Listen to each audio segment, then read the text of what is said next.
Okay. Test one, two, test one, two. Mm, mm, ah. All right. I think we're good to go for today.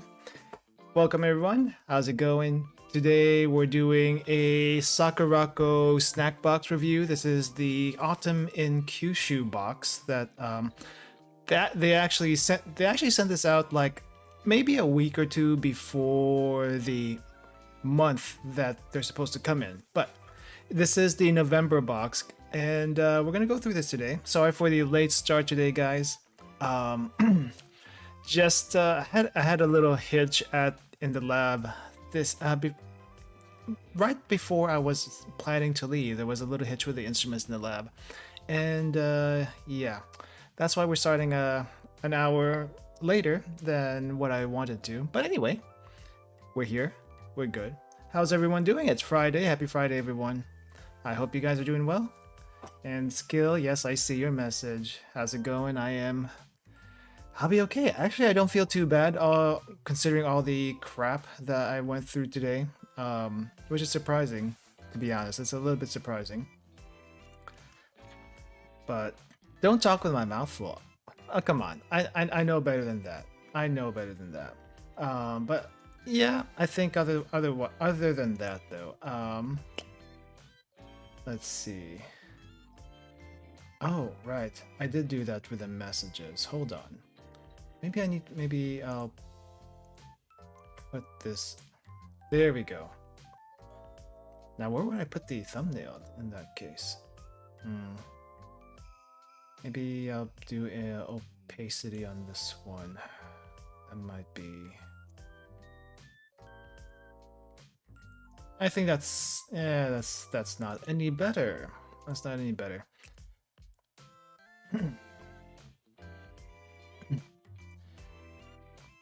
Well, I'm not streaming to Twitch today. It's just YouTube today. Mainly because I do want to have some YouTube only stuff, and this is one of the YouTube only stuff I can think of. So yeah, it's just YouTube today. No dual streaming. So yeah. Anyway, let me just get everything ready here. I'm gonna move to the side a bit so that we can get started. We do actually have quite a few stuff to go through today, just because they do give quite a bit of stuff during the in these box things. So let me make sure that the camera is good. Yeah, I think we're good there in the camera. And the the guide. So Autumn in Kyushu. We have the lovely postcard here that they always have a postcard with with one of these boxes, and this time we have, what is this, pigeons? I think they're pigeons, but one looks like a blue pigeon and you have your other pigeon. It's a very nice looking postcard though. And let me just read really quick what the postcard says. Probably gonna be backwards on the screen. Why is it backwards on the screen? Hold on, let me flip that. There we go, that's a little bit better. That's a little bit better, getting a little disoriented there. Warm autumn greetings to our Sakuraco family. We are so excited to share the fall flavors of Kyushu with you this month. In Kumamoto City, one of the most spectacular sights during this time of year is the vibrant yellow of the ginkgo leaves, contrasted against the impressive structures of Kumamoto Castle. Although built as a fortress to keep people out, it has now become a gathering place for people of all ages to celebrate the changing of the seasons. Enjoying the changing of the leaves, or koyo in Japanese, with friends and family is my favorite part of the season, especially when it involves bringing along a selection of seasonal treats. This month, we hope you enjoy the rich flavors and natural beauty of autumn. From Ayumi Chikamoto. Thank you, Ayumi-san. Thank you. But yeah, so a few things here to note. Kumamoto City, I'm not sure if anyone remembers, a while back in like maybe, crap, how many years has it been? I don't even know anymore. But it's been like a few years, let's just say a few years, because I'm not exactly sure the exact amount.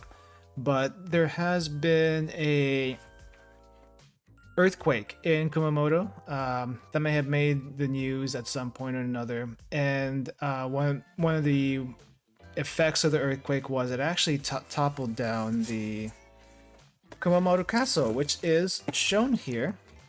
I think this is Kumamoto Castle on the pamphlet that we have. It's nothing more than rubble.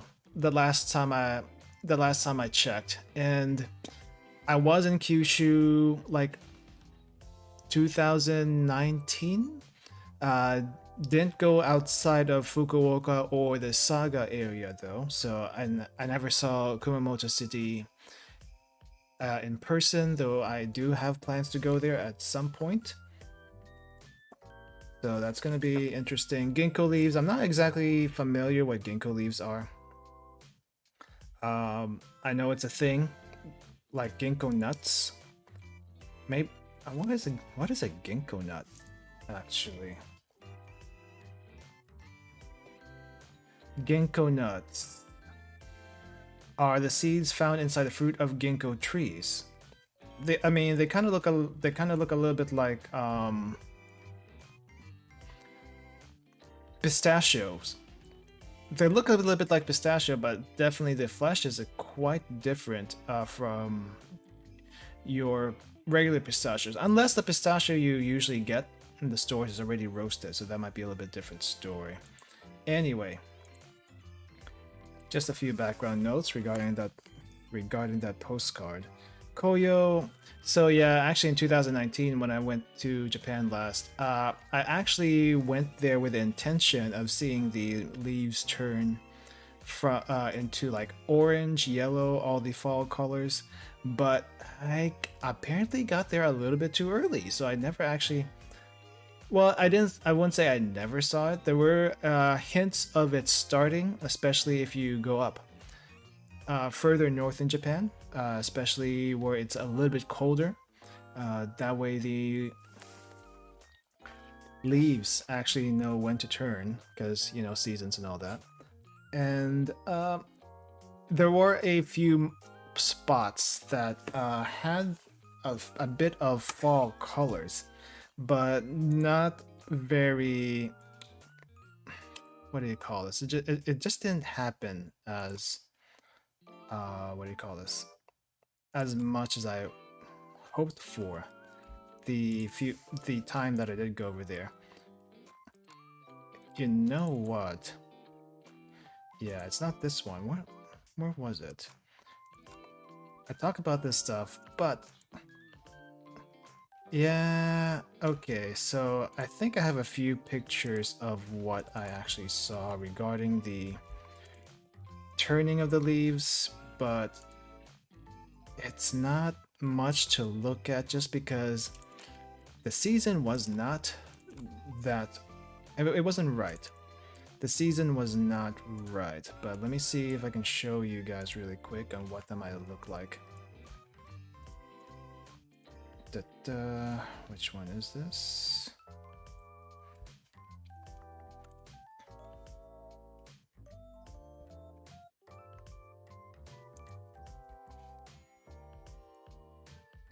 Okay. Why is it not showing? Oh, that's because I...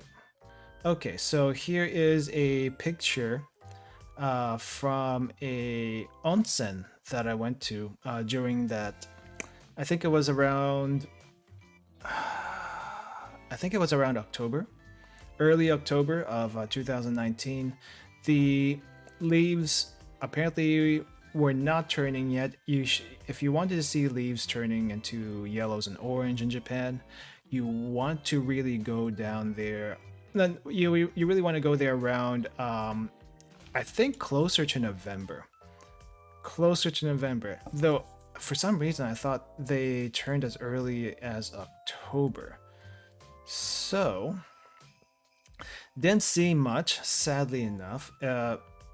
You can barely see like specks of orange and yellow here, but I went there a little bit too early, but that was my intention going there during that time. Even so, still had a good time regardless. because there's a lot of stuff to do, even though you go there for one reason but couldn't find a different reason. Let's see. I know I have another picture here somewhere. Oh yeah. Maybe this might be a better indication, but it definitely doesn't look anything like fall. I don't think so. Nope, that definitely does not look like fall colors. Not one bit. Like you would be mistaken that this is summer-ish kind of. Though I think in summer this area would be brighter green. But yeah, definitely seeing the leaves turn orange, yellow, and orange, yellow, all and red is quite a sight. See, I got there way too early. Way too early. Should have been closer to the end of the month, but oh well. That's the only time I could have done it. So, but anyway, as far as the box we're going to go through today, it's basically stuff that you can find in Kyushu, which is a southern part of Japan, and it's basically, I don't know. The southern part of Japan is like tropical-ish, even though it's not really near the equator, but it's like subtropical, so it's gonna be like super hot and stuff. But let's just flip through the pamphlet here really quick, and then we'll get to the snacks. I think that is the image that was used in the thumbnail. Not really, but close enough. Chestnuts. I'm not sure. I don't think I've had a chestnut before, or at least if I had a chestnut before, I don't really remember it.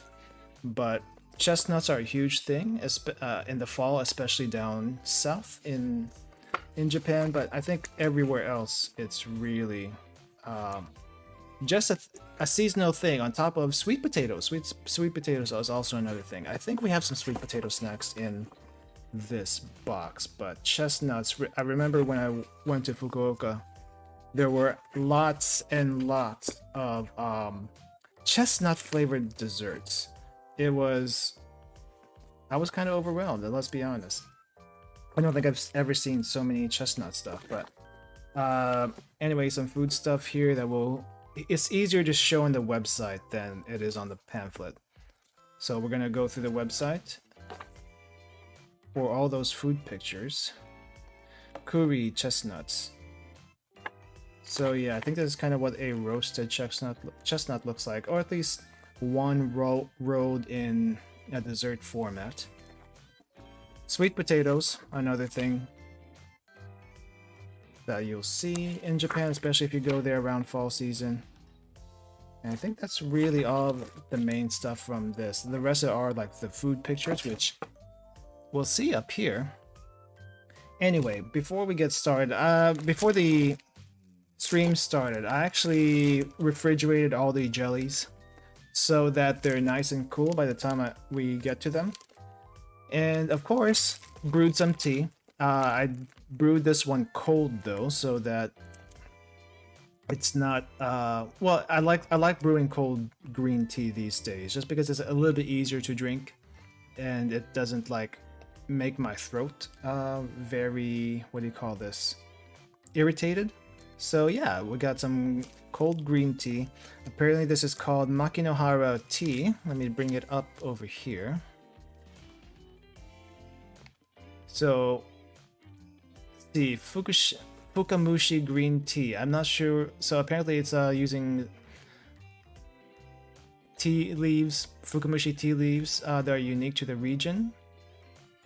So I'm not exactly sure what the difference is. I smelled them earlier. It smells like normal green tea.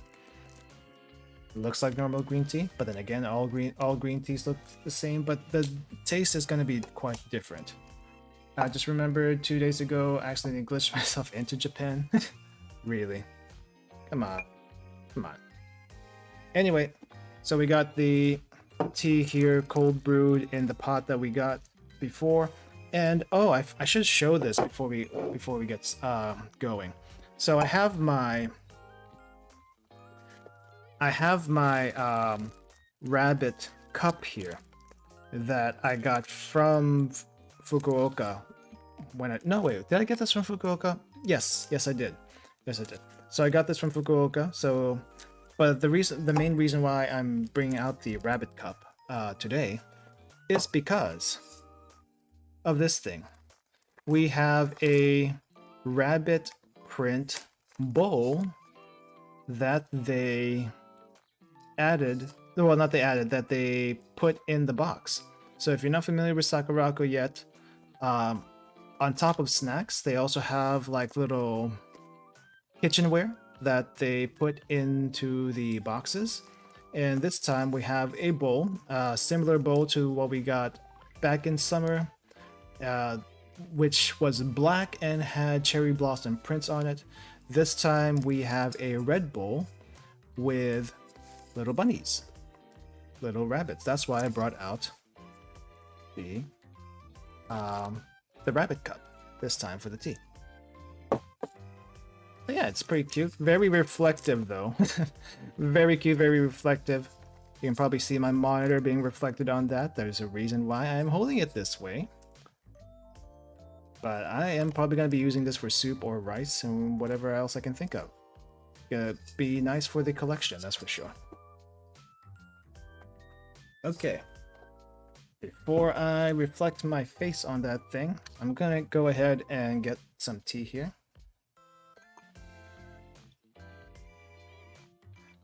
So, I think I may have put too much water here, so it might be a little bit dilute. But the tea bag is basically like any other Japanese style tea bag. You have this triangular shaped tea bag. I guess it's plastic, made out of plastic. And the tea leaves, I guess somewhat ground. It's not fully ground, but it's definitely a little bit ground. And let me give a taste of this before we get going. I added too much water. 100% added too much water to this, but the flavor I could get.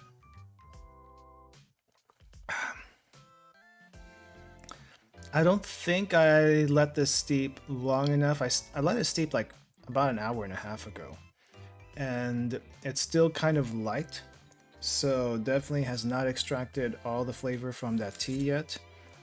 It's also very light, so that probably put way too much water. That's probably it. Rabbits are both cute and delicious. Yes, they are. I've never had rabbit before, but apparently they taste exactly like chicken.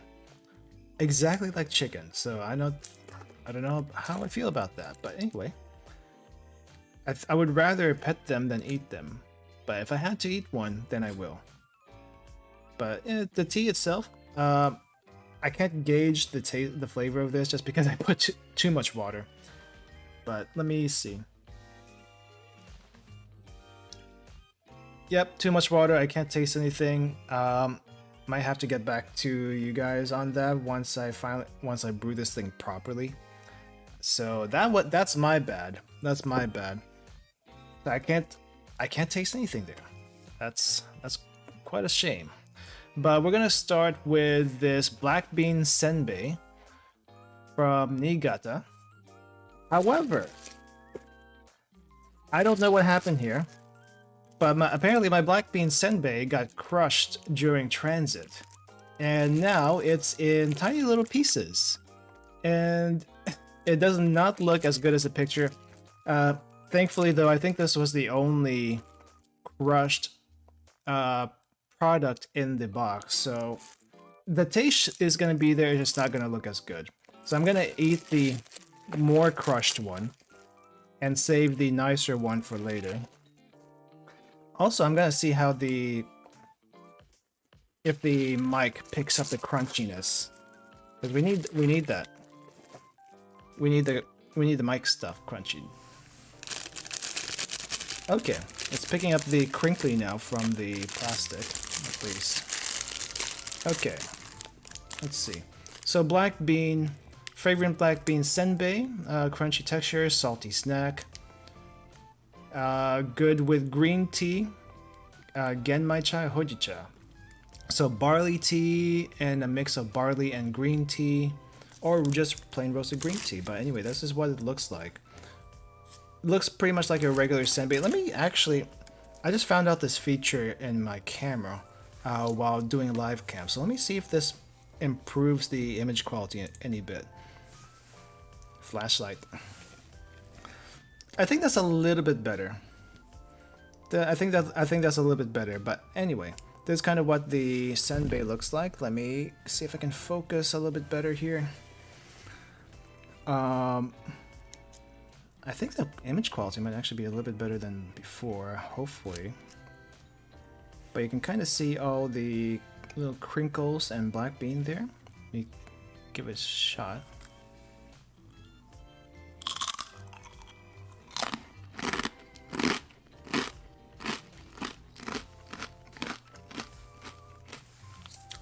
Very crunchy, like a senbei should be. However, the beans are, how do I describe the black bean? The black bean itself probably doesn't have any special flavor to it, not like any other bean anyway.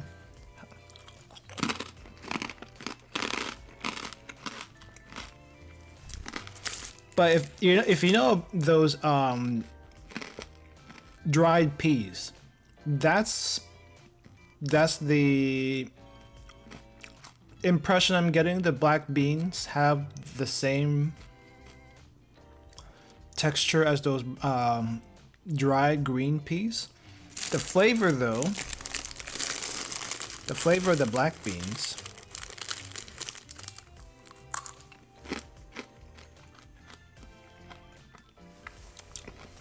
if it has any, I don't taste it.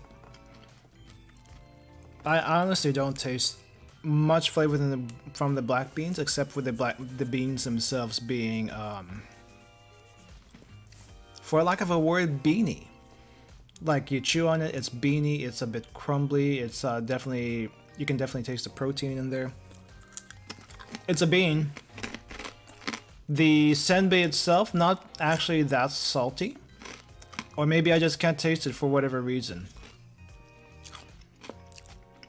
It's not bad, but I think it lacks a little salt. It definitely could use a little bit more salt.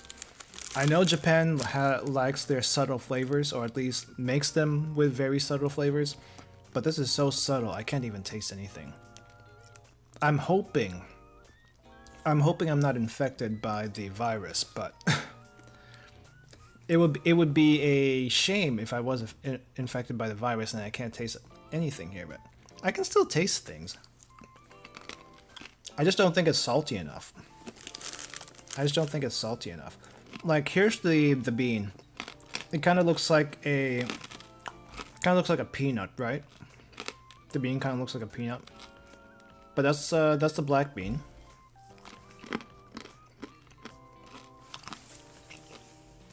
Tastes like a flavorless pea. If there's any salt here, I just do not taste it. A little bit lacking on the salt factor, sadly. Oh well. Okay, that was a miss. Probably like the first miss that we've had so far in any of the Sakuraco boxes.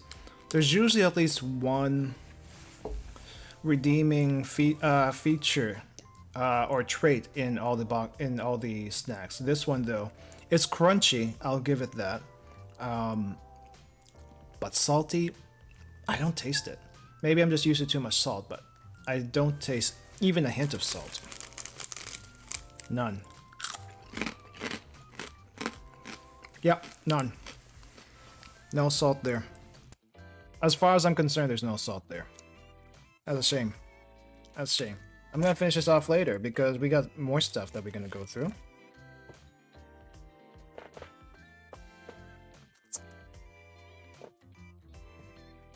Okay, what is this?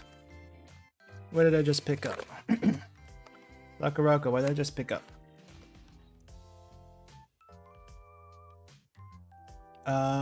Oh, brown sugar bolo. I don't know what a brown sugar bolo is. Let's find out. I'm burping. Okay, so it's brown sugar bolo by Honmura Confectionery. Not Honmura Confectionery, Honmura Confectionery. Brown sugar cake gets its name from the Portuguese word for cake. It contains crunchy bits of sugar and is perfect for dipping in tea or coffee. Sadly, we don't have any good tea or coffee right now. The cold tea I have may as well just be very lightly flavored water. So I'm just gonna have to try it by itself. Would be nice if they actually gave like 2 of everything, so you can eat the second one the way it should be, and the first one, what do you call this? Just by itself. But very nice paper package. It's quite nice.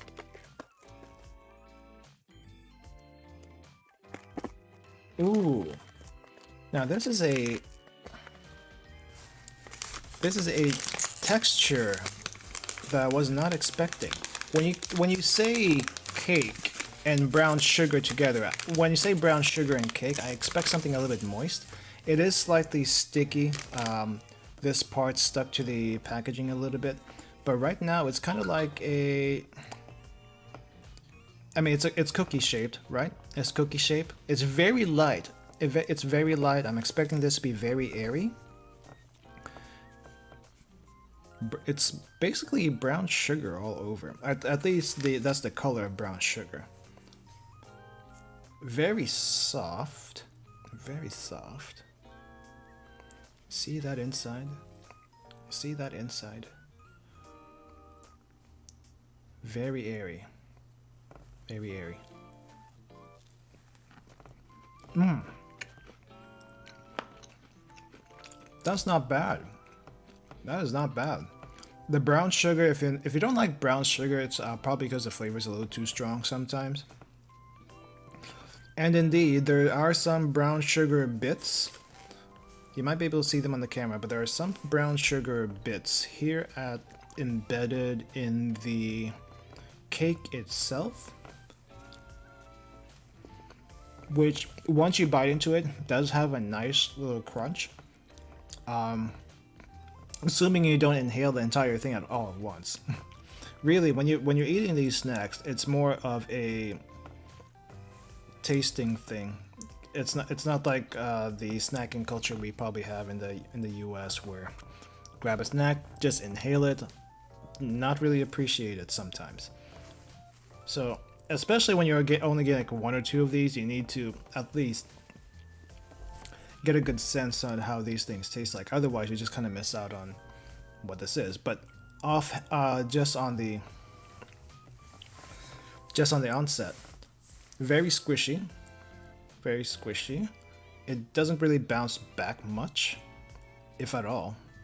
Meaning there's not much. It's pretty much not like bread. It's definitely cake, but a very what do you call this?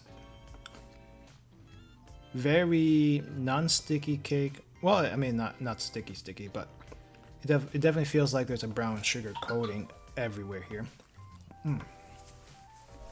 It's not bad.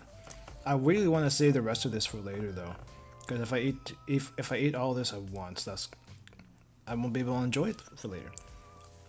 That was really good though. That's super good. I'm just gonna take a little bit more, tiny little piece, and see if there's anything else here. But yeah, you can see the brown sugar bits. Those are actually really nice when you chew them. Oh. Definitely could use some tea or coffee with this, or hot chocolate. All perfectly good options for this. It's great. It's just great. No, actually, I think something bitter. Yeah, definitely something bitter would be better. Maybe not hot chocolate. Tea or coffee. 100%. This is pretty good. Finally, that's good. Okay, what do we have next here? Oh, I want to do this one later. So, let's do something that's a little bit not as exciting. just so we have something a little bit better to look forward to later. But this looks like purple emo bread, purple potato, purple potato. Yeah, this one. By Day Plus in Gunma Prefecture. This fluffy sweet bread is made by folding vibrant purple sweet potato into the dough for a quintessential fall flavor. Bread surged in popularity after the Second World War in Japan, is now popular breakfast food for people on the go.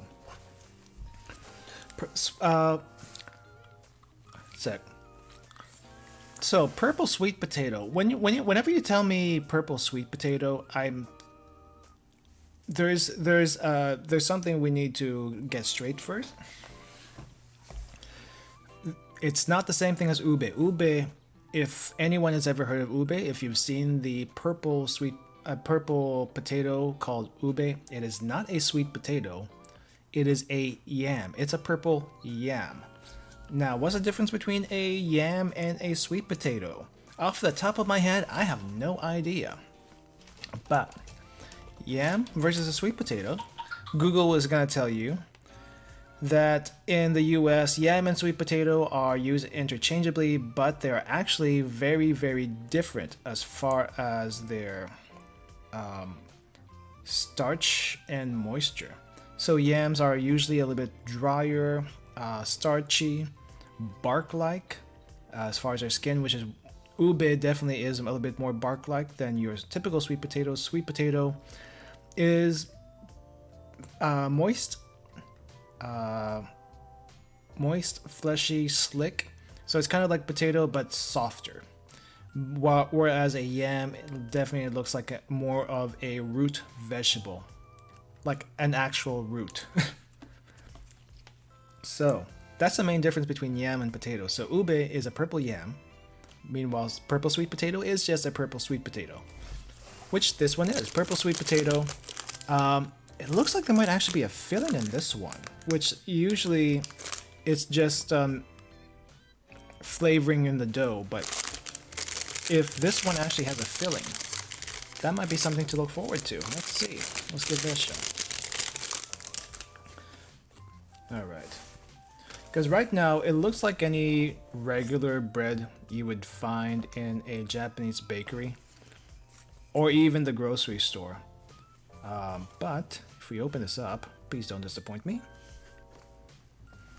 Not disappointed, actually. There is actually a little bit of a purple sweet potato filling, and it's, despite how squished this is, that's actually looking really nice. Let me see. Let me just try the bread by itself, just to see what this flavor is.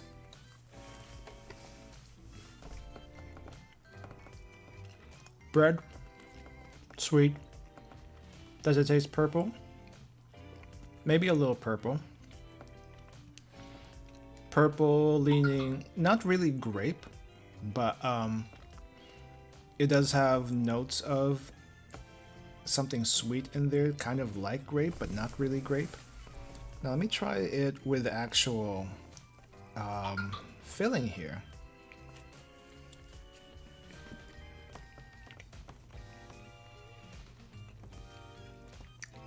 Not bad. It's actually not bad. It's moist. This is actually still moist. It's actually still moist. Meaning I have to eat it pretty quickly in the next few days, otherwise this is gonna go bad. But it's not too sweet, it's lightly sweet.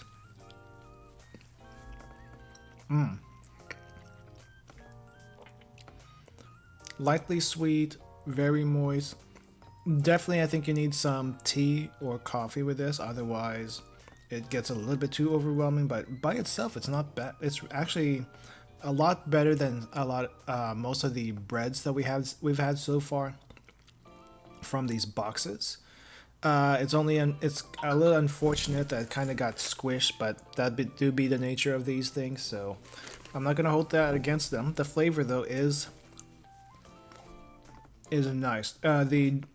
I guess you can call this a jam, a spread. I'm not sure what you want to call it. But this filling, the filling is not too thick. It's I want to say it's just right. It's not too thick, not too thin, where it dehydrates you as you eat it. It's still fairly moist. That's actually pretty nice.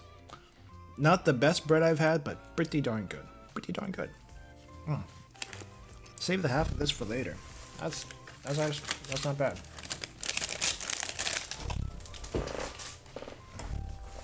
Also, I gotta need a little tea.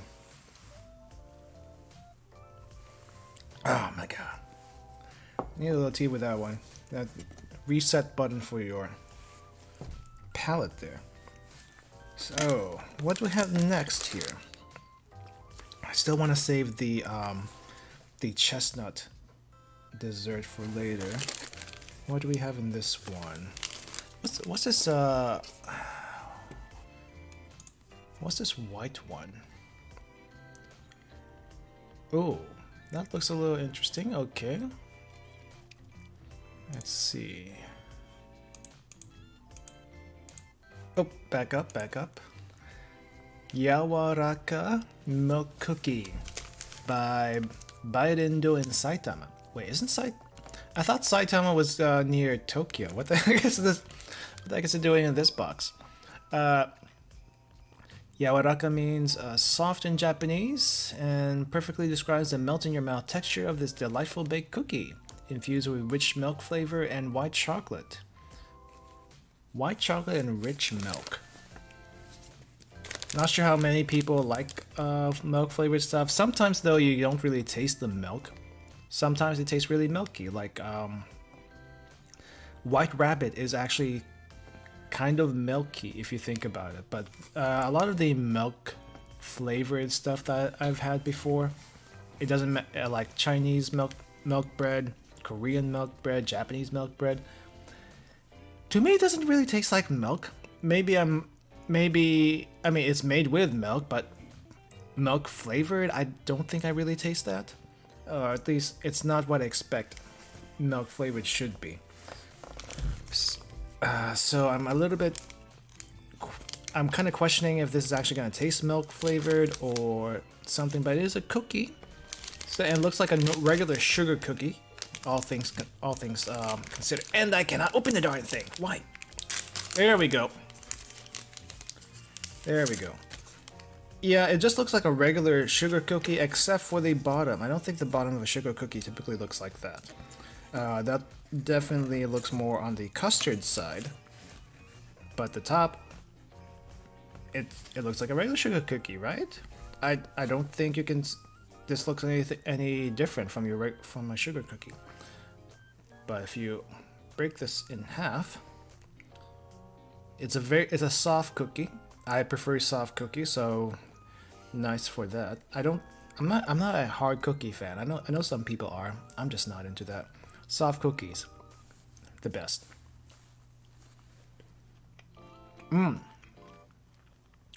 Okay. I taste the milk. This is pretty much like milk candy in cookie form.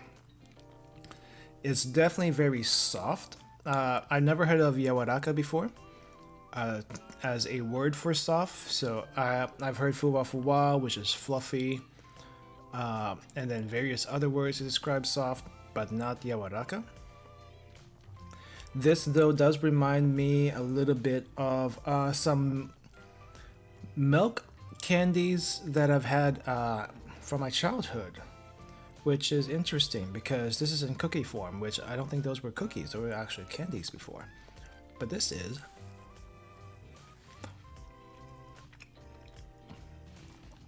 I taste the milk. White chocolate, I'm not. If you told me there was white chocolate in here, I probably wouldn't have guessed it. It does taste milky, so maybe it's a mixture of the milk and white chocolate that I'm tasting right now. It's pretty good. Definitely, this is actually a fairly dense cookie, but when you bite into it, it does melt. Yeah, it does melt a bit in your mouth. It's not like super melty,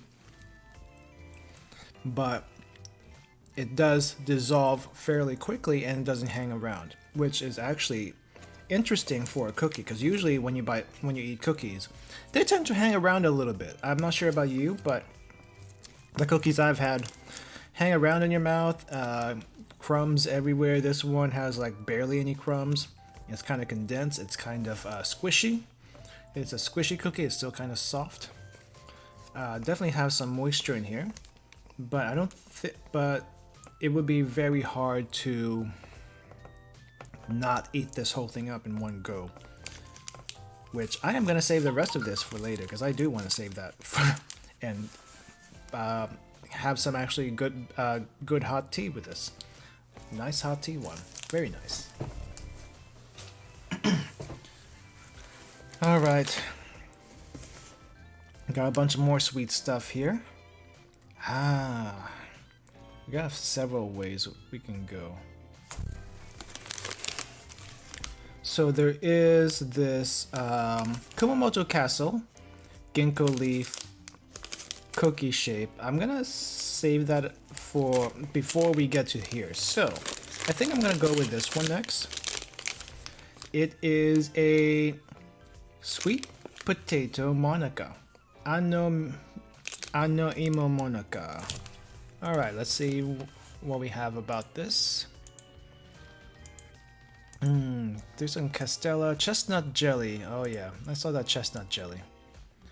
I'm quite interested in the jellies for this batch. They look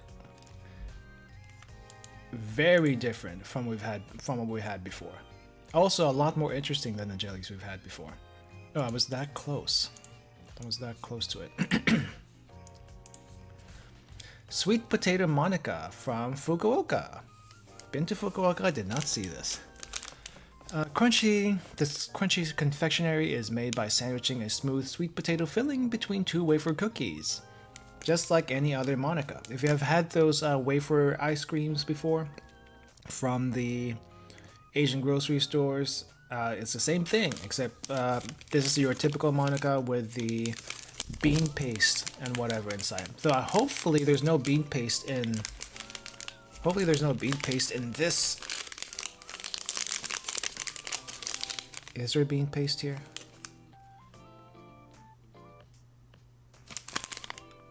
I don't think there is. What do your ingredients say? Beans. There is bean paste here. Of course there would be. Of course there would be bean paste. It wouldn't be Japan without the bean paste. Ooh. That was my bad. I think. Then again, I don't think I did that much damage to it. Anyway, typical monaca, chrysanthemum shape. Looks like the shell got damaged a bit.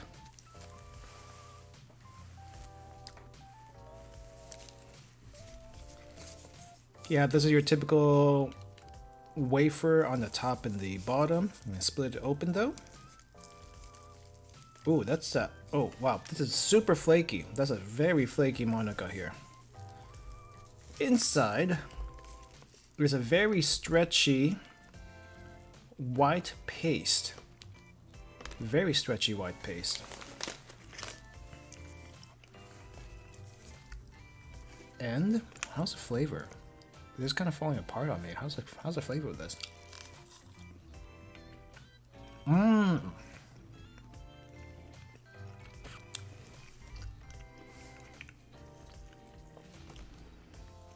Very, very slightly sweet. It's not overbearing in the sweet beans that they use for this. Very soft, lightly sweet. Definitely would go with tea. A lot of sweets go well with tea.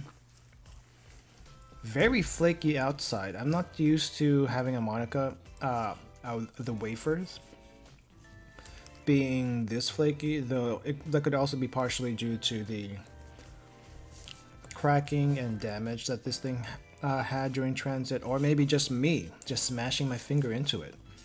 So, but that's actually, see how stretchy that is? Well, it's not that stretchy anymore, but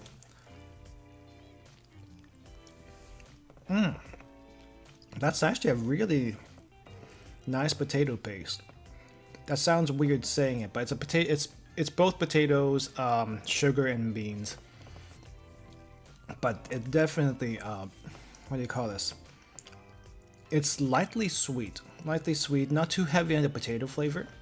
A sweet potato flavor. Let me give it a little bite. Let me see if I can sense that sweet potato.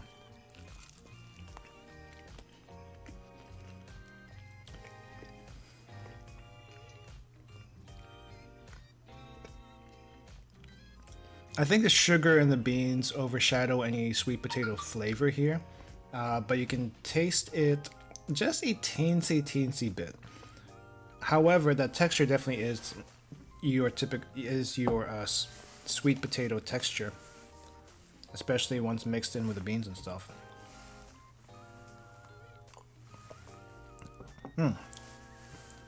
Pretty nice though. Definitely on the sweeter side from what we've had before. Not as sweet as the milk cookie just a little while ago, but definitely a little bit less sweet than that. A little less sweet. Very nice. Very nice. Yeah, the only thing is that the wafer breaks apart way too easily. Way too easily. So it just kind of makes crumbs everywhere. Be careful if you ever get a hold of a Monica in general. In general, this just flakes everywhere and every. Though I think the ice cream ones I've had before don't do that.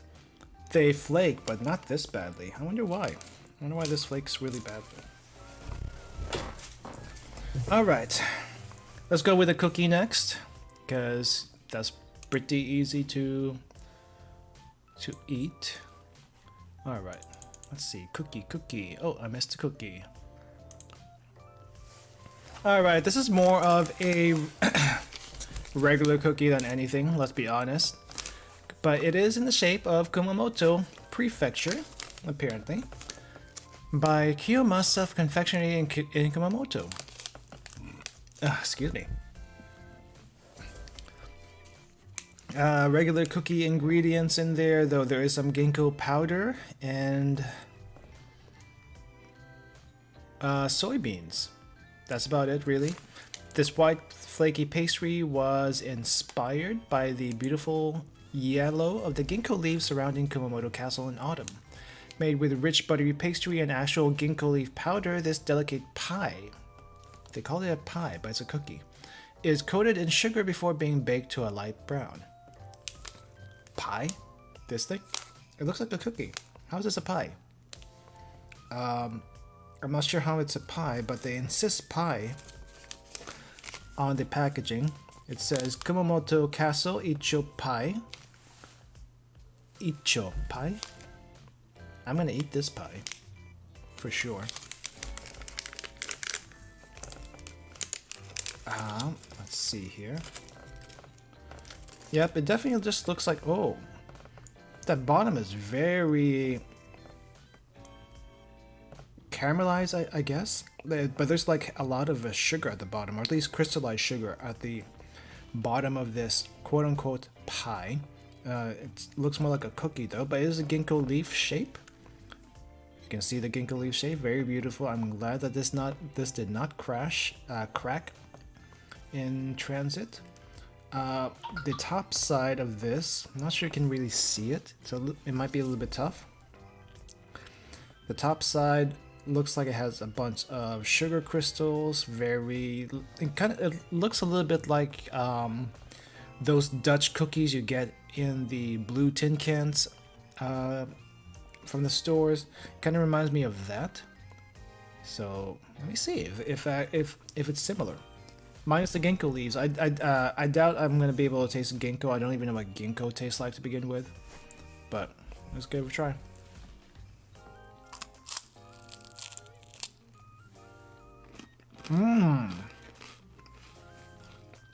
Okay. I can kind of see why they call this a pie, but I still wouldn't call it a pie. You see this flaky pastry-like layers here? That's probably why they called it a pie, because it kind of uses a similar puff pastry. That's what it is. It's a puff pastry dough. I still wouldn't call it pie though, but it's probably not in the realm of cookie anymore. It's just a puff pastry. That's very sugared. Very sugared. Like I said, I don't know if I can taste the ginkgo leaf or a ginkgo flavor at all. To me, it's just a puff pastry with sugar. Very light and airy. Very crunchy. Well, not crunchy, but...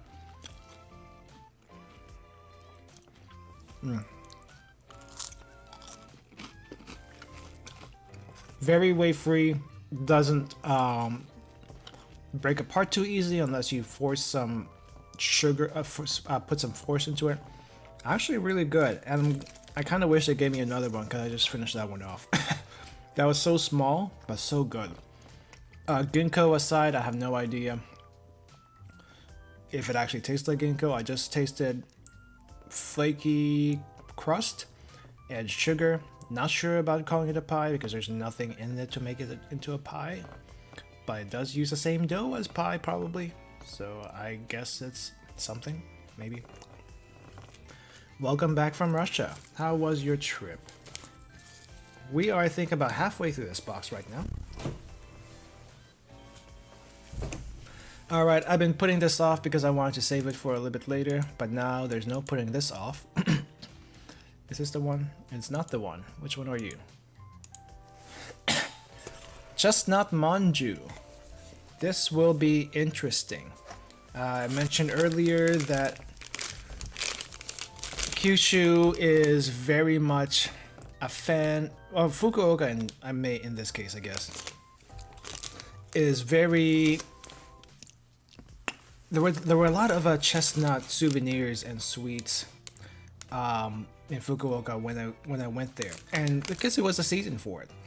If you don't know what chestnuts are, big spiky things, big spiky nuts, where it's really hard to get into the chestnut, the middle part, because of all those spikes. But you roast, I guess you roast the chestnuts, and then crack it open, and then it's really black, and it stains your hands really badly apparently. But the inside apparently is also really tasty. So I don't think I've had actual chestnuts before. I know I was in Fukuoka during that time, but still, I don't think I tasted any chestnut stuff back then. I don't know why. But this looks like what you would expect the inside of a chestnut to look like after you take out the spiky stuff. I guess that's what they're trying to invoke here with the shape and the color.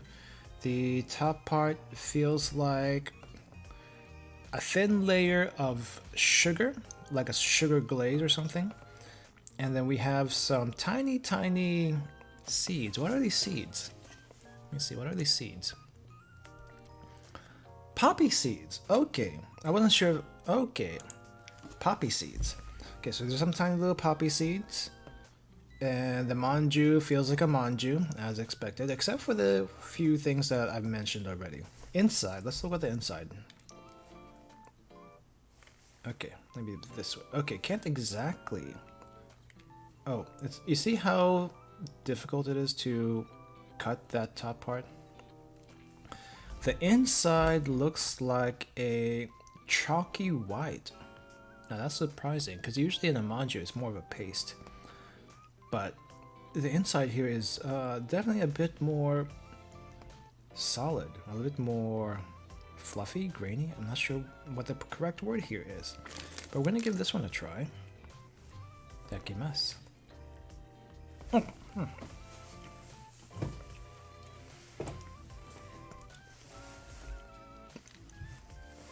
This part falls apart really easily.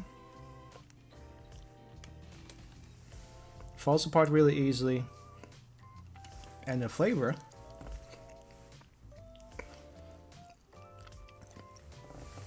it's sweet. I don't know what chestnut tastes like. It could be chestnut flavored. I wouldn't even know. I would not even know. But it's good. Super sweet. Definitely could use some tea. We have tea. It's water. It's tea flavored water. Definitely a very nice reset button to this thing.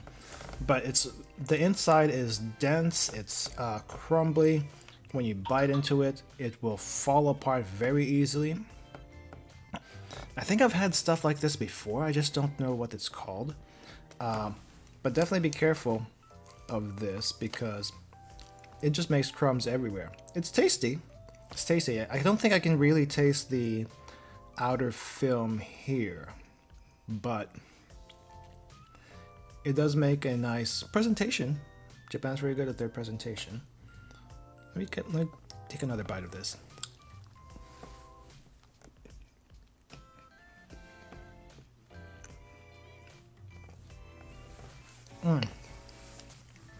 Yep, super sweet. Super sweet.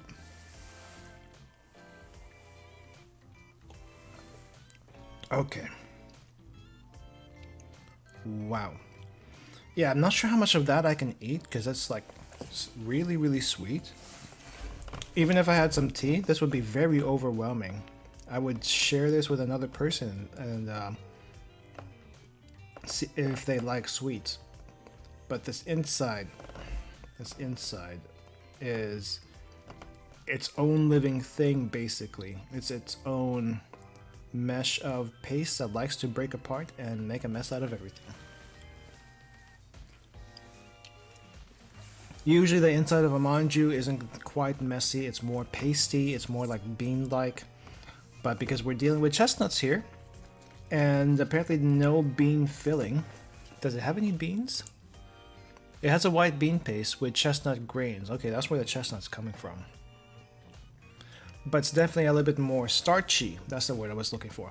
A little bit more starchy than your usual manju inside. So that's surprising. Very sweet. Very sweet. All right. We're finally getting to some stuff that might be a little bit more salty. I think it's salty. I want to save this for later because it's fries. It's sweet potato fries, but I'm going to save that for later. There's quite a bit more stuff here. What is this thing? What is this giant thing? This is... Where is it? Ah! Holy crap, just a minute. I need some water.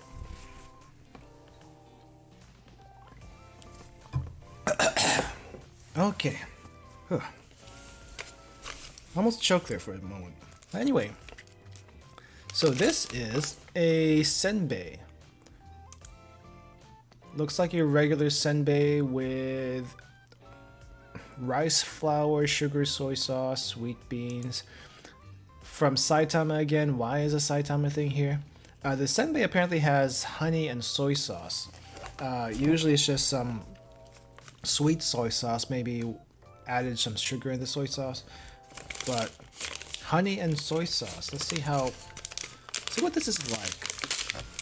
Because if it's actually honey, I should be able to taste it because honey is a very, very strong flavor. I don't really like using it too much, to be honest. But this one... Ah! There we go. That's a big giant senbei right there. And looks like a picture-perfect senbei. The bubbly kind of senbei, not the flat kind. Looks very crunchy. It's probably going to actually be very crunchy.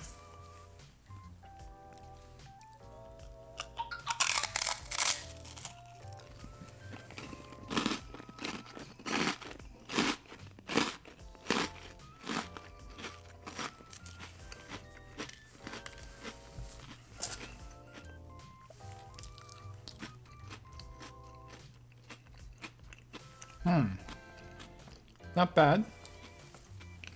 Not bad. I can definitely taste the soy sauce. Honey, I'm not sure if I can taste the honey. If there is honey here. It's very light, and I'm thankful for that actually. Because I don't want to taste the honey in something like this. But the sweet, salty flavor that you expect of a senbei, very, very good. Especially with this giant crunch.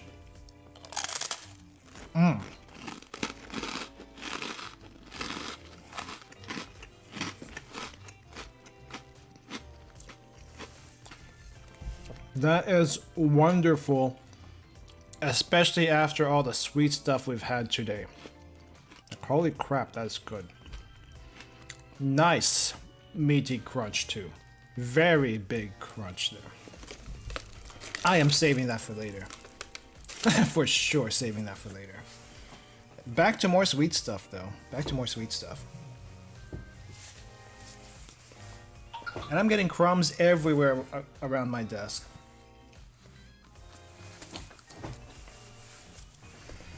Alright, what do we have here? But, okay, I think that... I'm assuming the fries might be on the sweet side. But I'm hoping they're on the salty side, so I'm going to save this for last.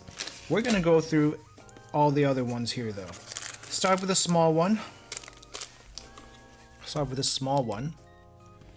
Which is... What are you? I'm thinking it's another... manju. Of course it's a manju. But what kind of manju are you? Kumamoto Castle Under the Moon Chestnut Manju. So this is, I guess this is what they sell by Kumamoto Castle as one of their souvenirs. Don't think I've had this. I don't think I've seen this before. Like I said, I haven't been to Kumamoto itself. But sweet beans, chestnuts. Looks like your normal manju wrapping. It's also very small compared to the other manju that we had earlier. Probably that's why they gave us two. There we go. There we go. Oh, this is tiny. It's like so small compared to the other one that we've had earlier. Let me see if I can find the other one. Well, here's the other manju that we've had earlier. It's kind of half-eaten, but even half-eaten, you can see the size difference here. That's just half. This is like it's a little bit bigger than a quarter of the other manju. So I don't know how stuffed this thing is, or why it's so small. It feels wet. I shouldn't say that. It feels moist. And you can probably see that moisture on camera. It definitely looks very moist. Inside, not as flaky as the bigger manju. Definitely a little bit, definitely more of the texture I'm expecting from a manju. More beanie is not the correct word, but this is what I would call beanie though, just because of how this paste works. Tastes like a regular manju. There might be a slightly different flavor here, probably from the chestnuts. Then again, like I said, I don't know what chestnuts taste like. I would need a chestnut by itself to figure out what that flavor is. But it is small. You can see the ratio of filling and the outer skin. Quite big filling. So if you really just want filling, this is pretty nice. But it's also very sweet. Like, holy crap, it's super sweet. It might be just a hair sweeter than the bigger manju that we've had earlier, which is surprising to say the least. Because well, I shouldn't say surprising. I shouldn't say surprising. I think I need more tea. Oh!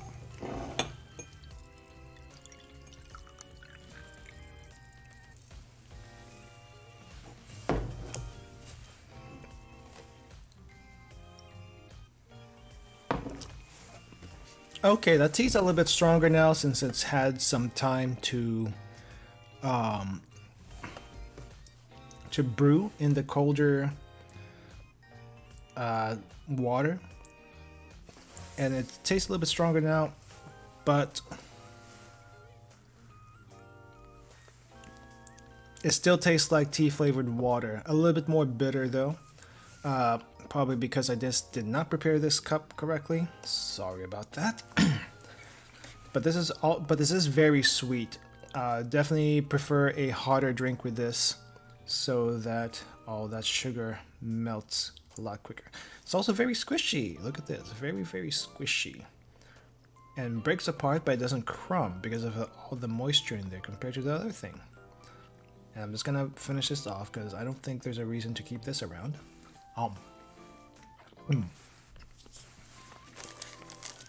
Okay. Yeah, that tastes more like a typical manju to me. Minus maybe some flavor I can't identify because of the chestnut. Like I said though, I don't know what chestnuts taste like. But it's not a bad flavor. It's just very sweet. Holy crap, it's sweet.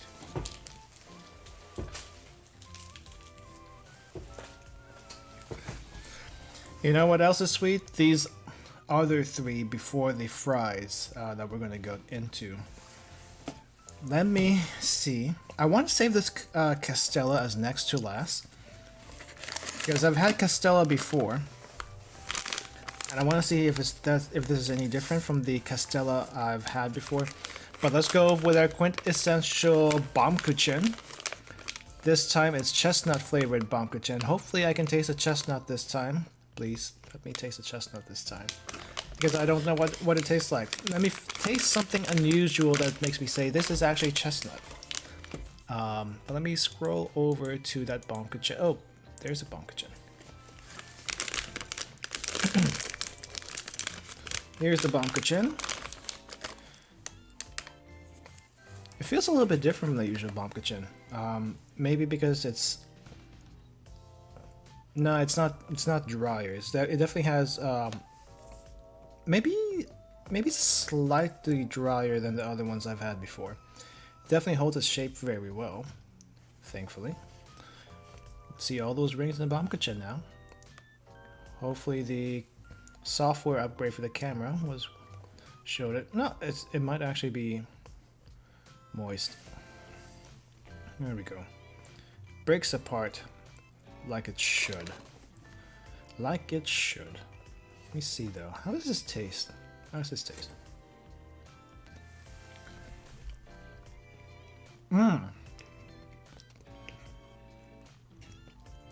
If this is chestnut flavor, it's a little bit stronger than the previous desserts that we've gone through. Or it could be mocha. Is there mocha here? Is there mocha here? Or is that actually chestnut? No mocha, no chocolate, no coffee. That has got to be the chestnut flavor. Let's see if I can pinpoint and describe what this is like.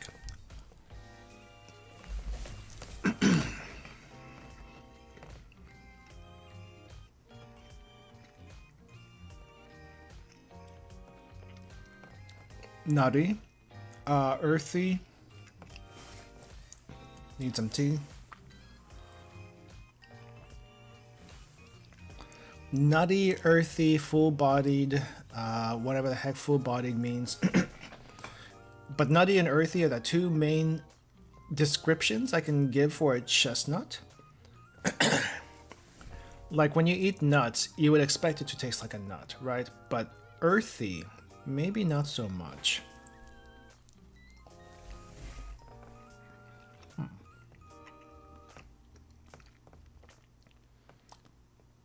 Yeah, I don't know how to describe this. It's definitely it tastes roasted, earthy, nutty. That's what I'm getting, but it's like a darker. It's a dark flavor kind of nut. Now, peanuts I would probably rate on the medium side of nutty flavor, if not light. But chestnut is definitely on the richer side of nutty. as well as dark and roasted because of probably what they did to the chestnut here before adding it, or maybe it's just chestnut flavor. No, it's actually chestnut, so probably roasted, ground, maybe. I don't know. I don't know how they do it. It's not bad. It's just something I'm not used to tasting. Oh.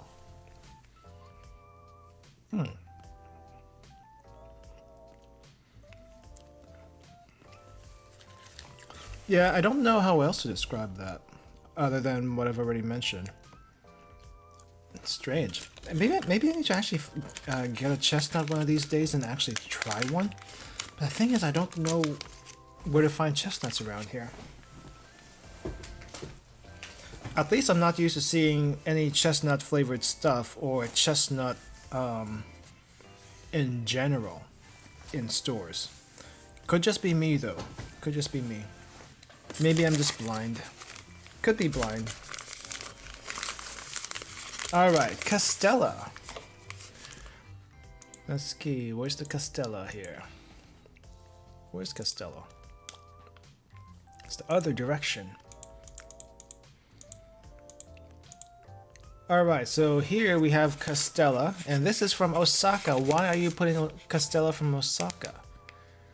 Put Castella from Nagasaki. That's what they're known for. Come on. Anyway, this is probably going to be a little bit different from the Nagasaki Castella. I've had the Nagasaki Castella, which you can find in the airports in Japan. So you don't even have to go to Nagasaki to get them. You can get them in the airport as a souvenir. It comes in a bright yellow box and is very dense, very sweet. This one though is made in Osaka. And so for people who don't know what Castella is like, it's basically uses a bunch of eggs and honey and sugar. Not much flour. I don't think it uses that much flour. Eggs really is the main ingredient here. Eggs, honey, and sugar. With a little bit of flour. Otherwise you wouldn't get the cake-like texture. But yeah, I'm kind of curious how the Osaka brand tastes like, because I know the Nagasaki one that's famous is like this giant block. Let me see if I can find a picture of it. I think I have a picture of that one. Maybe. Let me see. I know I may actually have it. I got it last time.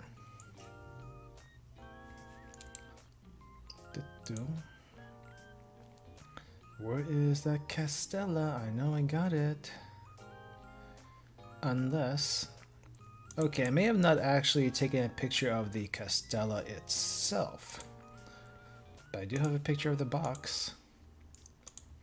I do have a picture of the box, and the Castella box is this giant rectangle on the right side of the picture. Now the actual Castella, I'm gonna have to find it on Google because I don't remember if I actually took a picture of it before. Thankfully, it's easy enough to find. Maybe this one's a better picture. Oh no, this one's a better picture. This is a better picture. So the actual Castella, when you open it from the box though, it's gonna look something like this. And it does look like that coming out of the box, which is amazing for the most part, though there's gonna be some parts of it that's some parts of the top that's gonna get caught on the paper that surrounds it. That's just kind of how it goes. But that's the Nagasaki Castella. And then what we have here for comparison is something a little bit less orange, probably because they don't use as much honey, or maybe it's a different kind of honey. I'm not sure what it is, but the Castella should be light, airy, and this one is Nagasaki Castella has like rock sugar here at the bottom. So this is the bottom. This is peeled from the bottom. It would have rock sugar. This one doesn't. But it does have your typical Castella bounce to it. It's a cack. Got cack.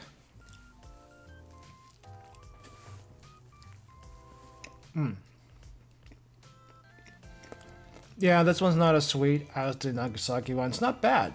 It's actually probably a better Castella entry. But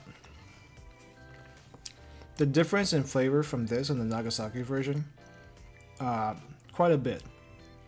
This, I think, is more on the cake side, very bouncy. The Nagasaki one may be slightly more dense, if I remember correctly. It's been a while.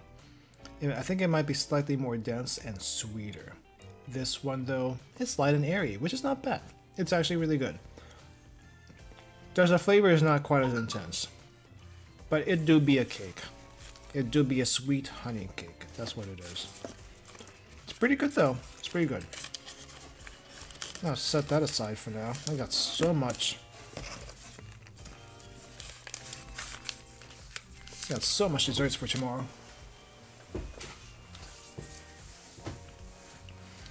Alright. The last package... No, that's not the last package. We still have this other thing.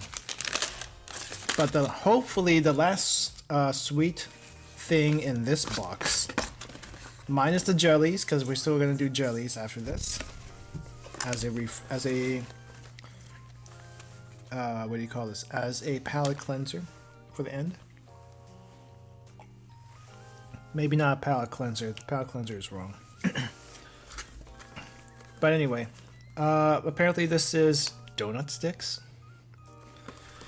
Donut sticks by Kumamon.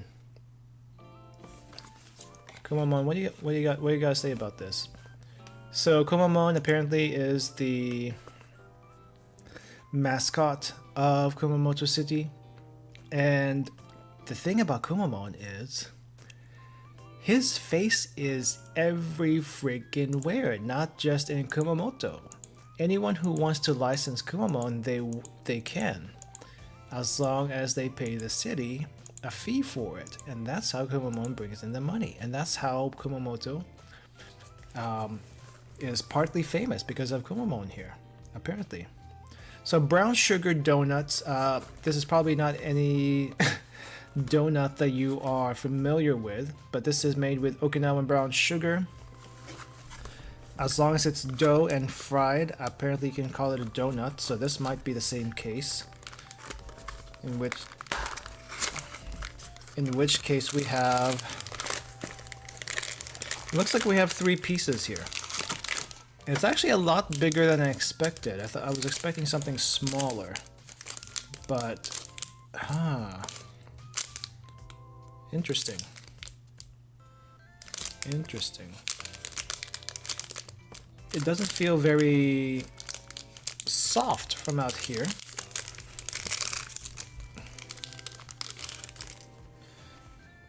It's definitely on the dry side. It kind of reminds me a little bit of a churro.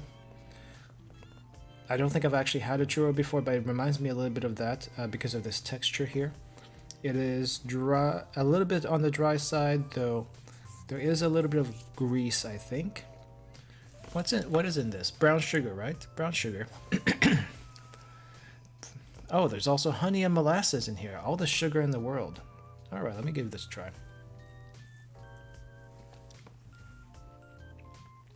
Very dense. Very dense.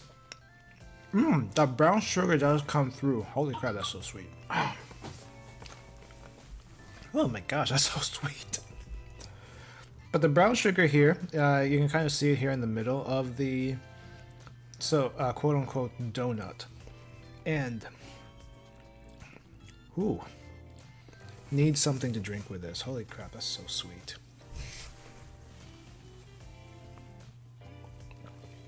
It's very dense. I don't think I've ever had one of those pre-packaged donuts that you sometimes find in the grocery stores, but I imagine they have this kind of texture where it's dry. But this one's not super dry, but I mean, but like it's dense, right? It's dense and kind of crumbs everywhere, except this one doesn't crumb. It's just super dense and sweet. This is good. This is good to dunk your this is good to dunk in coffee or whatever. Except I don't drink coffee, so I just drink. I'll just have to drink it with, eat it with tea, like with everything else in this box. Everything goes well with tea. And coffee if you like. Oh my god. And coffee if you like that. Oh my god. The brown sugar though is quite intense. If there the honey, I don't really taste the honey, but I definitely taste the brown sugar, and it is everywhere in this thing. Everywhere. Super sweet. That is like a tea warning. You must drink something with this, otherwise you dry out like the Sahara Desert. And then some because of the sugar. Did you know, by the way, did you know, other than dry foods, sucking up all the moisture when you eat them, sugar is also really bad at dehydrating you. So as much as some people like sugar, it's really bad at making you thirsty. That's why whenever you drink something sugary, a sugary drink, sometimes you get really thirsty and it's not really good for your throat. So I try to avoid that. Before streaming, made that mistake plenty of times. Because if I eat something really heavily sugar, like maybe an ice cream or something, I can't talk as well, and it dries me out very, very fast. And it's very, very hard to rehydrate after doing that. So save the sugar and ice cream for after the stream. That's what I try to do, though I don't always do that as well as I should.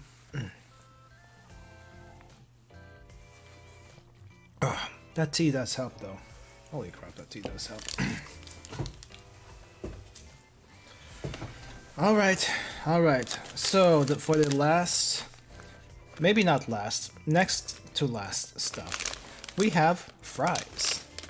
So sweet potato fries probably is not anything too different for people. Though this one apparently is from Hiroshima, which is not in Kyushu, that is in Honshu, I think. Someone has to update me on my Japanese geography. Where is Hiroshima actually?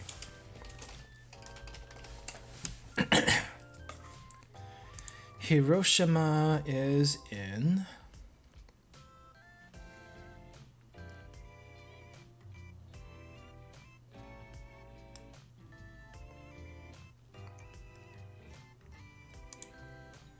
Chugoku. Literally the middle of Japan, Chugoku. I wasn't nowhere close. Where is Honshu at? Where the heck is Honshu at? Honshu is Japan's mainland. Oh, basically the entirety of Japan is what I just or at least the main part of Japan is what I just referred to. Chugoku, Hiroshima. Why is this in the Kyushu box? Anyways, sweet potato fries. Made from thinly cut strips of Japanese sweet potato, deep fried to perfection before being coated in sugar. This has sugar in it. There is a lack of salty stuff in this box this month compared to the previous one. The previous box had lots and lots of salty stuff. Now we have lots and lots of sweet stuff. Hello, Captain Ice. How's it going? We are going through our Sakuraco box. My name is Haruka Itsumi. Just call me Ruka, please. And I am trying to figure out what I like and well, I'm reviewing the box right now. We had a bunch of sweet stuff. It is fall season in Japan. We are looking at Kyushu in specifically lots of chestnut flavored stuff, a few sweet potato dishes, sweet potato snacks here and there, and this is one of them. Sweet potato fries with sugar. And this comes in a package here. You can see it. You can see the original packaging on on the upper part of the screen, but it basically looks like candied fries made from sweet potato. You can see the sugar glaze on there, which is kind of scary if you ask me, because it looks like candy, but I know I'm expecting a crunch because it is fried sweet potato. Let's see if we can get a crunch out of this.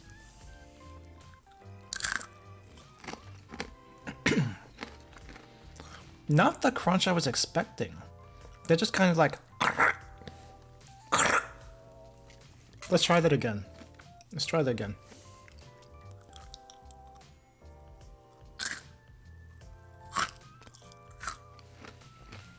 So the crunch is not like a kettle cooked potato fry. Not even your regular Lay's potato fry crunch. This is kind of like, I don't know if we have anything similar to this, but it's basically. Do we have anything similar to this kind of texture and crunch? I don't think so, right? I know I've had something similar before in the Philippines, but I don't exactly remember where. But this is definitely on the sweet side. It's like if sweet potato wasn't sweet enough, it's even made even sweeter with the sugar they added on it. Yes, Sakana, it's fries. Sweet potato fries. I'm gonna do one more crunch for the road, just so you can hear what it sounds like. I probably should actually mute the music when I'm doing this. Hold on, I'm gonna mute the music really quick, so you can hear the full crunch of this. Alright, we're gonna do one more.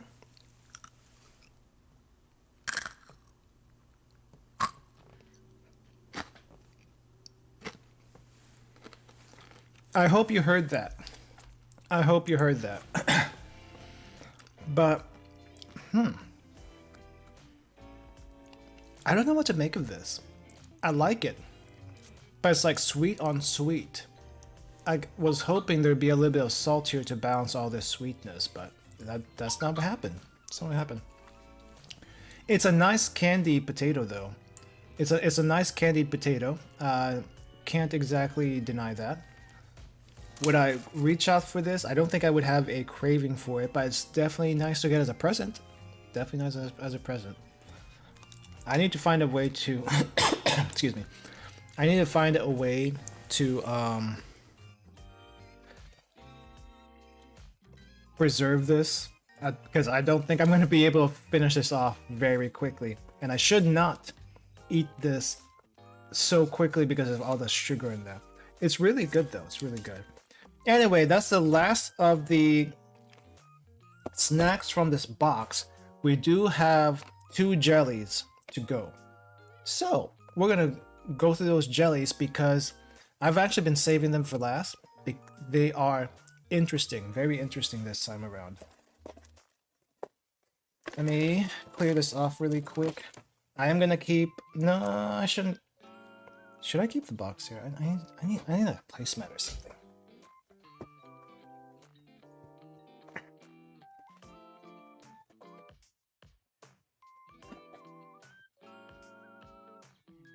Okay, let me show you the jellies really quick. This is the last thing we're gonna do today. So here, we have 2 very interesting jellies. We're gonna start with this one. We're gonna finish with this one, because I know I'm going to like this. It is a orange jelly, but it's not just any orange jelly. It's orange jelly with a bunch of pulp in here, which they don't usually do. Do you have any idea how rare it is to find pulp in Japan? Very hard. So this, I know I'm going to like. This one, I have questions.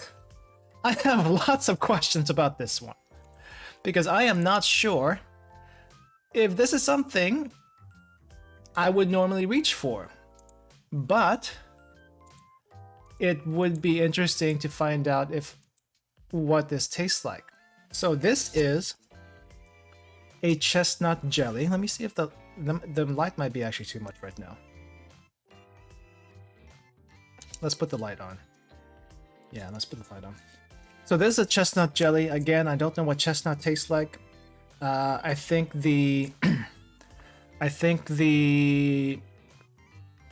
Baumkuchen chestnut, the chestnut Baumkuchen from earlier, was actually the first time in this entire thing with chestnut flavored stuff that I could actually taste what chestnut might taste like.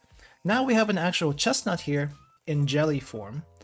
Let's see, what do we have here? We have Atsuki beans. I think that's very plain as day. I don't think I've ever seen the red beans in a jelly. But we have one huge slice of chestnut, which I want to get to, so we can get to the bottom of what a chestnut actually tastes like. But let's see what is in this thing. Red bean syrup. Sugar, reduced starch syrup, gel. So there's no fruit juices here. It's just basically syrup and red beans. Where's my spoon? Where is my spoon? Spoon found. Spoon found. I cannot read this, but this is probably the brand name. Oh, I cannot read this, but this is probably the brand name of this thing. Yeah, red bean. Red beans everywhere in Japan. Though I never expected to see red... Oh crap. Hold on. Let's use this. Let's not use that.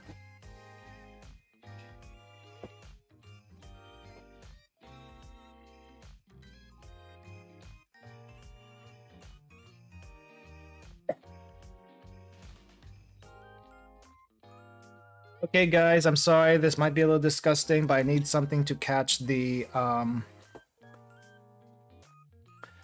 I need something to catch all the juices that might spurt out from the jelly, so we're gonna be using this box to catch the juices. Yeah, syrup overload. And my hands are probably gonna be really sticky by the end of this. Up, yep, see that? This is why we have the box here. This is why we have the box here. Oh, jeez. Let me taste that really quick.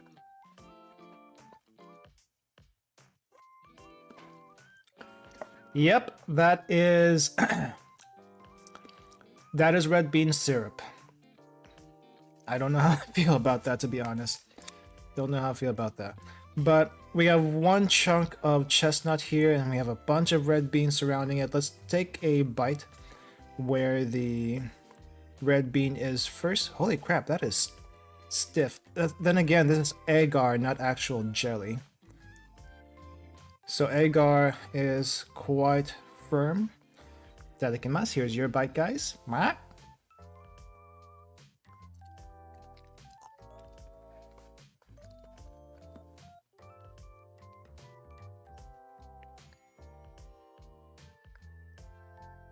Why? Why is this a thing? It's so odd. It's so odd to have red beans in a jelly. It makes me not want to finish this, I'll be honest. But I'm gonna have a second bite here, just so I can describe what I'm tasting. Am I okay? I may not be okay after eating this, but this is such a weird mix of flavors and textures. Well, not textures, flavors. Let me try to describe it. The jelly is firm because it's agar. Definite red bean syrup everywhere. The red beans clash very, very heavily for me in this jelly. Not a fan of this mixture whatsoever. Red bean in soup form is better. Probably. I never had red bean soup either. I know it's a thing. I just never had it. But red bean and jelly. Some people might like this, but for me, it's a little bit too beany. I get it. It's a bean. I get it's a bean, but you know how beans get when they're like super soft? Like they taste mushy and not flavor wise, not texture wise. They're mushy. They taste a bit pasty. It's that pasty. Not well, chalky if it's if you let it out in the air. But yeah, I guess it's a little bit chalky, but it's a more like a wet chalky in this case. Not a fan. Someone made this and thought it was a good thing. Which, you know, respect to them. I tried it. I'm willing to try it. But it's just not my thing. I'm curious about this chestnut though. This is what I really want to get into. This is what I really want to get into. Just a chestnut, no jelly around it. Alright, let's just look at the chestnut here really quick before we take a bite. So 1/2 of a chestnut, I think. Clean half of a chestnut. Yeah, it is just 1/2 of a chestnut, actually. Though the red bean syrup is all around this, so this might be a little bit contaminated as far as flavor goes. So I'm gonna give this a try now and see what this tastes like. I'm just gonna take a small bite because I don't want to. If I wanted to get a second taste, we need a little bit left over for this one.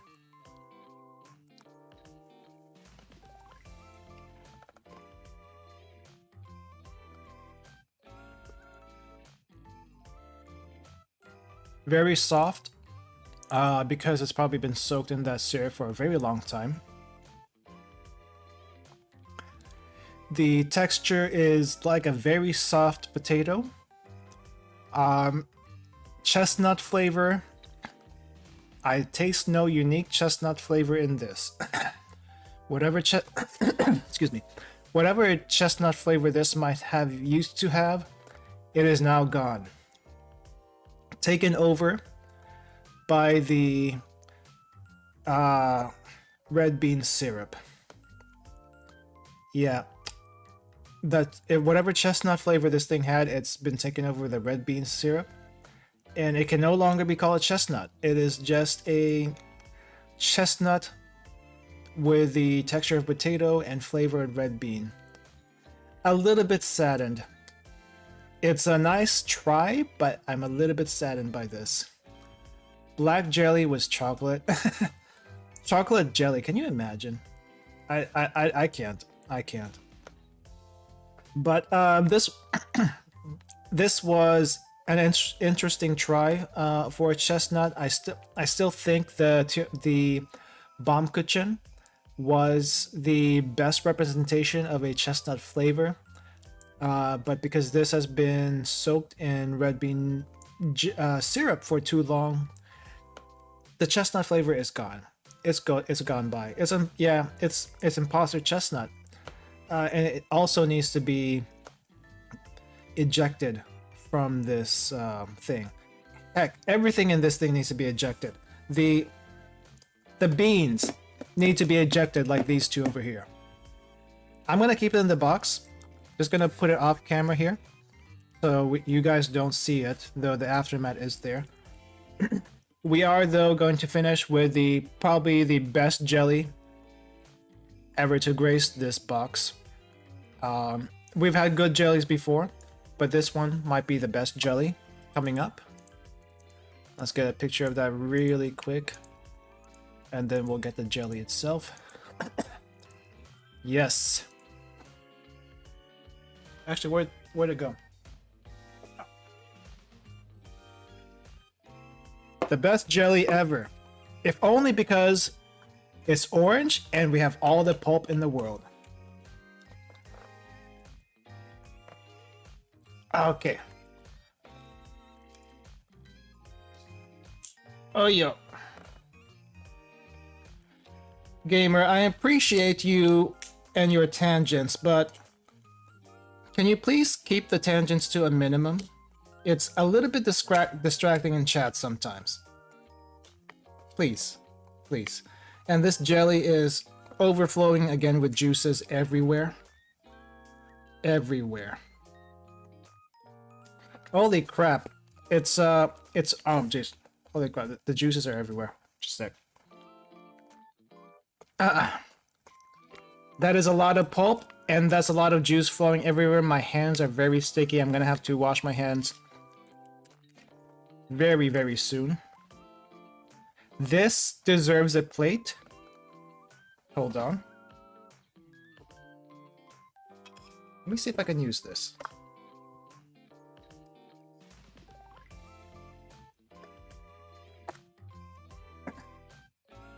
It not only does it deserve a plate, it deserves the bowl. It deserves the bowl that came with the box. And as you can see, pulp everywhere. Pulp everywhere. Very, very nice. Also, the jelly is very, very soft. Yeah, hold on. Let me wash my hands really quick and figure out what... Let me figure out what's actually in this. The ingredients are in the side, but if I touch my mouse right now, it's going to get sticky, so I'm going to wash my hands. Sick.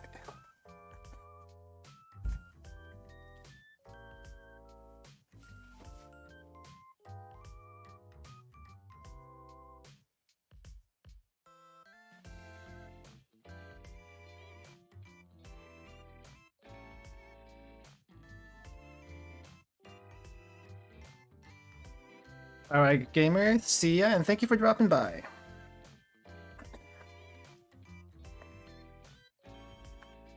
Okay, much better now. Let's see what's in this thing. Why is it so... Okay, so mandarin orange, sugar, grape fructose, liquid, sugar... Huh. So I'm guessing that the clear part is juice from grape. That's probably why it's not holding as well, and the gelling agent, whatever they used here, doesn't hold very strongly. That's why it looks so liquid. But let's give this a try. Dakimasu. Here's your guys' bite. Yeah. Oh my god. This is pretty much like eating jelly juice with oranges sprinkled out throughout.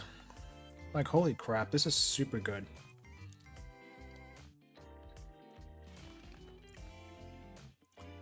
Yeah, it's pretty much just like juice with oranges in it.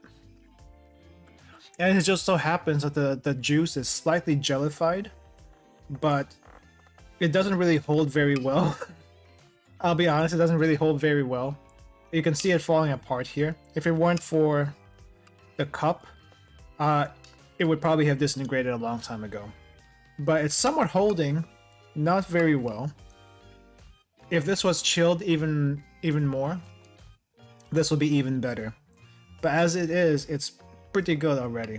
It's pretty good. And I chilled this almost 2 hours ago. Like, it's been chilled for like over a day. And it's been out of the fridge for almost 2 hours. So, and it's still pretty good. Very soft. Very soft.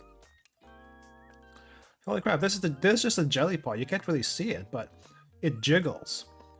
I mean, agar jiggles, but not this much. Like, really, some of the best jellies you'll ever have is made from fruit juice with a little bit of gelling agent. Not necessarily gelatin and not necessarily agar. Just something to hold it together, but enough to keep it solid for just long enough.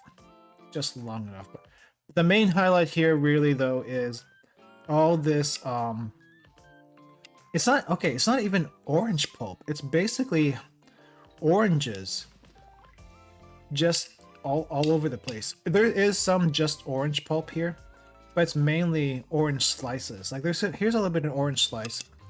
Here's a giant orange slice. that's really just the main highlight of this jelly. Very nice, very nice.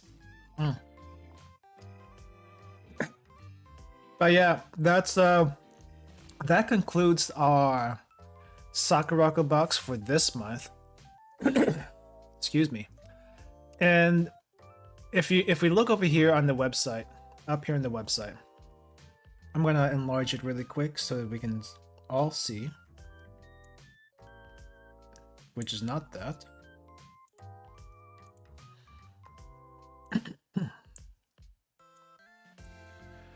So if you just look here at the website, we actually went through quite a bit. The bowl is pretty nice. The bunny printed bowl. The tea, I kind of screwed up. I put way too much water in the tea, so it just tasted like tea flavored water. The ginkgo pie was interesting. It's like very wafery, very puffy, like a puff pastry, and sugar. I can't taste ginkgo leaves. I don't know what ginkgo leaves taste like. But I appreciate it for being just a very sweet and crunchy, flaky cookie, basically. Chestnut Baumkuchen, probably the closest representation of chestnut flavor in the entire bunch. And the thing about Baumkuchen is I'm not a fan of Baumkuchen. I really am not. But it having the strongest chestnut flavor, I think that's a plus. In this case, it's a plus. Sweet potato Monica, very sweet, very crumbly wafer, falls apart way too easily. Definitely have it with tea. Overall, not bad, but also super sweet. Same thing for the Kumamoto Castle Chestnut Manju, super sweet, very, very dense, very small. Chestnut jelly, why? Why do we have that? It should not exist. Someone enjoys it, I'm not one of them. Excuse me. Honey Castella. This is the Osaka version, definitely a bit bouncier than the Nagasaki version, which I've had before. Not as sweet also as a Nagasaki version, and also lighter than the Nagasaki version, which is not a bad thing. It's a different way to make a Castella, but if you want the not necessarily authentic, but the classic Japanese Castella, it's usually people would point to Nagasaki for that one, not Osaka. And Osaka is not in Kyushu, so I don't know what it's doing here in this box. Chestnut Manju, pretty good, very chalky inside, crumbles very easily. Be careful with crumbs. Definitely needs tea.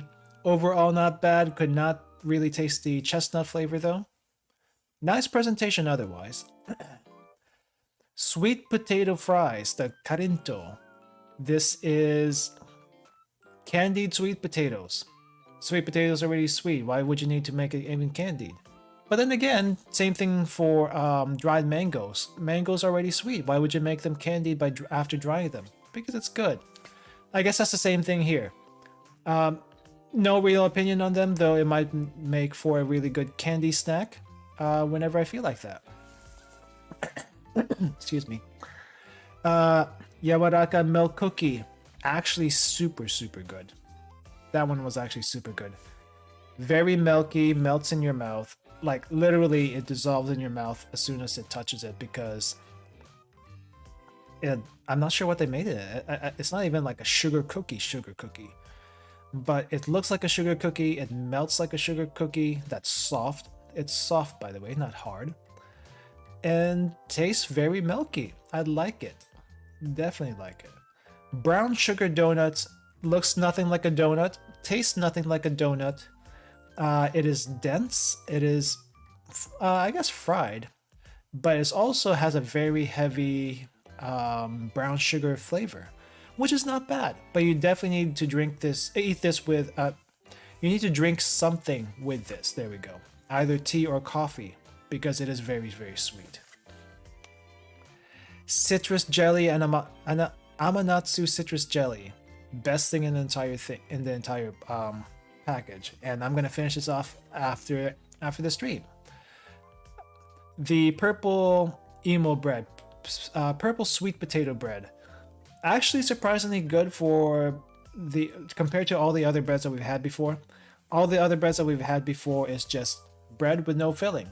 This one actually has a filling, and it's not too sweet, which is, you know, I can't fault it for that. The only fault that I might have is like it squishes too much.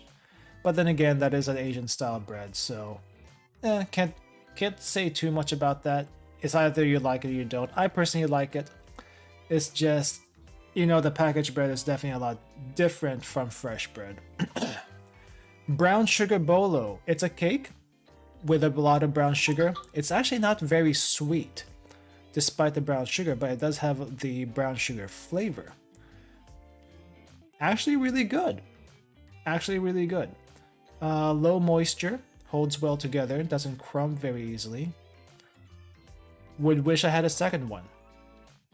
Black bean senbei, tasteless. Absolutely tasteless. The black beans remind me of dried peas except without the pea flavor, and that's a bad thing because the black beans themselves, I taste no flavor. It's supposed to be salty. What salt? I could not taste any salt on the thing. The only thing it has going for it is crunch, but salt? No. Black bean? What do they taste like? I don't know. Let's see. Daimaru senbei. Very good.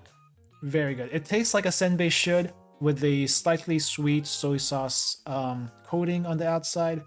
But the main thing I like about the Daimaru senbei is the big crunch. And I still have some left over, so we're gonna do one more crunch for the road.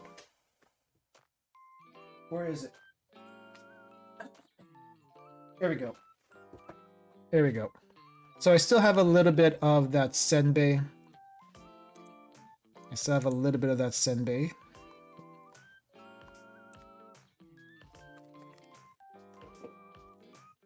It's giant.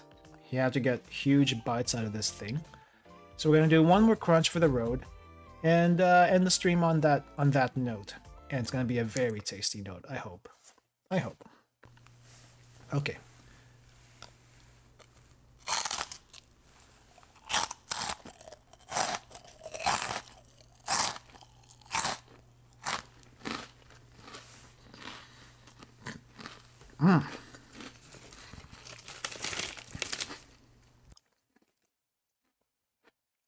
That is good. That is good. Oh my gosh. I wish I had another one of these. I wish I had another one of these, but they can only give you one. Sadness. Sad times. Alright. Alright, thank you guys for joining me. I hope you enjoyed that snack review. We'll do this again next week. Not next week. I don't have the next box yet. We'll do this again next month. Though I think next month, if I get the box early, which I usually do, I might try to do the review stream. Oh no, we can still do it around this time. We can still do it around this time because the only thing I'm worried about next month is it's Christmas season, so I don't want to overlap. I don't want to do the review on Christmas week. There just might be a lot more distractions than usual.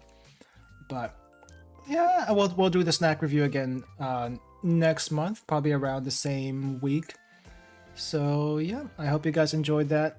So tomorrow I'm gonna be taking care of the house tomorrow. So I'll see you on Sunday instead, and I'll be streaming in the morning on Sunday. But other than that, really quick update.